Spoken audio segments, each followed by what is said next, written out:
شہر ملتان کو مدینۃ الاولیاء یعنی اولیاء اللہ کی سرزمین کہا جاتا ہے۔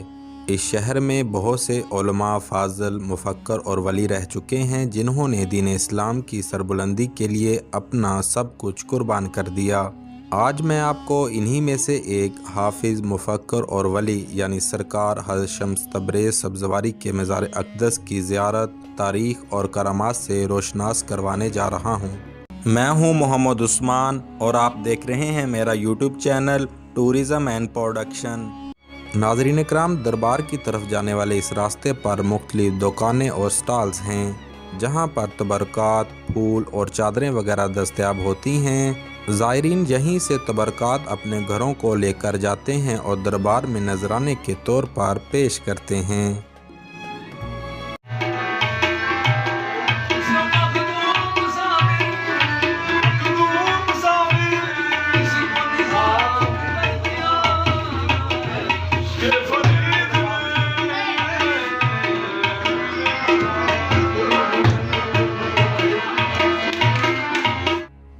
اگر آپ رحمۃ اللہ علیہ کی تاریخ کے بارے میں بات کی جائے تو آپ کا پورا نام حضرت شمس الدین تبریزی سبزواری ہے۔ زمانہ آپ کو شمس تبریز کے نام سے جانتا ہے۔ آپ کا شجرہ نسب امام جعفر صادق علیہ السلام کے بیٹے حضرت اسماعیل سے ملتا ہے۔ آپ حضرت لال شہباز قلندر کے کزن بھی ہیں۔ آپ کے دادا نے آپ کے والد گرامی سے کہا کہ عنقریب اللہ آپ کو ایک بیٹا دے گا جس کا فیض پوری دنیا میں چمکے گا، تم اس کا نام شمس رکھنا۔ پس آپ رحمۃ اللہ علیہ کی پیدائش 15 شعبان 560 ہجری کو ہوئی۔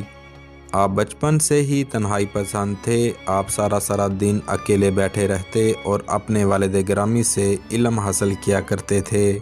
آپ کی عمر ابھی 16 سال ہی تھی کہ آپ ہر سوال کا جواب قرآن مجید سے دینے لگے۔ آپ کے والد نے حضرت جلال الدین کی بیٹی سے آپ کی شادی کروائی۔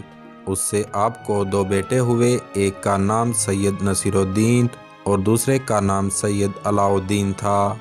آپ کی اولاد اس وقت پوری دنیا میں موجود ہے جو کہ شمسی، تبریزی اور سبزواری خاندانوں سے جانی جاتی ہے۔ دوستو، اس ویڈیو کی خاص بات یہ ہے کہ آپ شاہ شمس کے دربار کی زیارت کرنے کے ساتھ ان کی تاریخ کے بارے میں بھی جان سکیں گے۔ ایک دفعہ آپ کے والد نے فرمایا کہ آپ سے لاکھوں لوگوں نے فیض پانا ہے، بس جہاں آپ کا دل کرے وہاں چلے جائیں۔ چنانچہ آپ تبریز کی طرف روانہ ہو گئے اور 12 سال وہاں رہے، وہاں کے ظالم لوگوں کو راہ راست پر لے کر آئے۔ اس کے بعد آپ مکہ، مدینہ، نجف، کربلا، بغداد، شام، مصر، افریقہ، یوں آپ پوری دنیا میں جاتے رہے اور حق کی تبلیغ کرتے رہے۔ دوستو، شاہ شمس تبریز اکثر اوقات لوگوں کی اصلاح کرنے کے بعد وہ علاقہ چھوڑ جاتے تھے اور لوگ آپ کو ڈھونڈتے رہ جاتے تھے۔ یہی وجہ ہے کہ آپ کی کئی علاقوں میں اعزازی قبریں بھی موجود ہیں۔ وہ قبریں وہاں کے لوگوں نے آپ رحمۃ اللہ علیہ کی عقیدت اور احترام میں بنائیں۔ تقریباً 60 سال کی عمر میں آپ روم تشریف لے گئے تو مولانا روم آپ کی کرامات سے متاثر ہو کر آپ کے شاگرد ہو گئے اور سب کچھ چھوڑ چھاڑ کے آپ کی کرامات سے فیض یاب ہونا شروع ہو گئے۔ مولا علیہ السلام کی محبت اور اہل بیت کے ذکر کی وجہ سے اکثر علماء اور مولوی حضرات آپ کو برا بھلا کہتے تھے۔ یہی وجہ ہے کہ آپ نے ایک دن مولانا رومی کو چھوڑ دیا اور فرمایا کہ حاسدین اور منکرین اب مجھے یہاں نہیں رہنے دیں گے، تم میرے دیے علم سے لوگوں کو فیض یاب کرتے رہنا۔ مولانا روم کو چھوڑنے کے بعد شاہ شمس تبریز وہاں امام علیہ السلام کے روضہ مبارک پر آ گئے اور وہاں فقیروں جیسی زندگی بسر کرنے لگے۔ مولا علی کے روضے پر آنے کے بعد شاہ شمس تبریز ایک دفعہ امام کاظم علیہ السلام کے روضہ مبارک کی زیارت کرنے کے بعد واپس جا رہے تھے کہ وہاں کے بادشاہ کا گزر ہوا۔ سب لوگ سر جھکا کر کھڑے تھے لیکن شاہ شمس تبریز کھڑے ہو کر باروب انداز میں بادشاہ کو دیکھتے رہے۔ بادشاہ کو یہ بات پسند نہیں آئی۔ اس نے آپ کو دربار بلا کر آپ کی بہت توہین کی اور آپ کو بہت برا بھلا کہا۔ لیکن جیسے ہی شاہ شمس بغداد کی طرف روانہ ہوئے تو اس بادشاہ کا بیٹا مر گیا۔ لوگوں نے چہمگوئیاں شروع کر دیں کہ یقیناً یہ اس فقیر اس اللہ کے ولی سے بدتمیزی کی وجہ سے ہوا ہے۔ بادشاہ کو اپنی غلطی کا احساس ہوا اور وہ اپنے مرے ہوئے بیٹے کو لے کر مولا علی کے روضے پر آپ رحمۃ اللہ علیہ کی خدمت میں حاضر ہوا اور آپ سے معافی مانگی، اور اللہ کے فضل اور شاہ شمس کی دعا سے اس کا بیٹا بالکل صحت یاب ہو گیا۔ تو جیسے ہی اس بادشاہ کا بیٹا زندہ ہوا تو لوگ حیران ہو گئے اور کہنے لگے یہ کوئی جادوگر ہے، اس کو پکڑو، اس کی کھال اتارو۔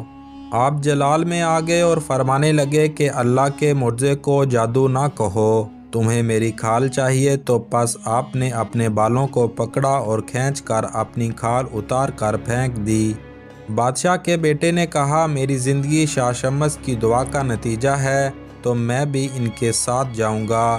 تو بس آپ اپنے بیٹے نصیر الدین اور اس بادشاہ کے بیٹے کے ساتھ چلتے چلتے ہندوستان کے راستے بالآخر ملتان پہنچ گئے۔ ملتان میں اس بادشاہ کے بیٹے کو بھوک لگی تو کسی نے اس کو گوشت کا ٹکڑا دیا، لیکن ملتان کا کوئی شخص اس کو پکا کر دینے کو تیار نہ تھا۔ آخرکار لوگوں نے اس پر پتھر برسانا شروع کر دیے، اس کو مارنا شروع کر دیا۔ وہ روتے روتے شاہ شمس کے پاس آیا اور ملتان کے لوگوں کی شکایت کی۔ پس آپ رحمۃ اللہ علیہ نے جلالی نگاہ سے گوشت کا ٹکڑا پکڑا اور سورج کی طرف دیکھ کر بولے تو بھی شمس ہے، میں بھی شمس ہوں، مجھے یہ گوشت پکا کر دو۔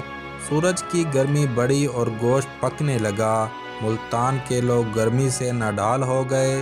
جب انہوں نے دیکھا کہ یہ اللہ کے ولی کی کرامت ہے تو وہ آپ کے قدموں میں گر گئے اور معافی مانگنے لگے کہ آج کے بعد ہم کسی غریب کو تنگ نہیں کریں گے۔ پھر آپ کی دعا سے سورج کی روشنی کم ہوئی، لوگ آپ کے قدم چومنے لگے اور دور دور سے لوگ آپ کی زیارت کرنے آنے لگے۔ آپ کے جسم پر کھال نہ ہونے کی وجہ سے چند ہی دنوں میں آپ اس دنیا فانی سے کوچ کر گئے اور اپنے خالق حقیقی سے جا ملے۔ لیکن آپ رحمۃ اللہ علیہ کا علم اور فیض اب تک لوگوں کی رہنمائی کر رہا ہے۔ ناظرین، یہ دربار کا مرکزی احاطہ جہاں زائرین جوتے اتارنے کے بعد شاہ شمس کی قبر مبارک پر فاتحہ خوانی کرنے کے لیے جاتے ہیں۔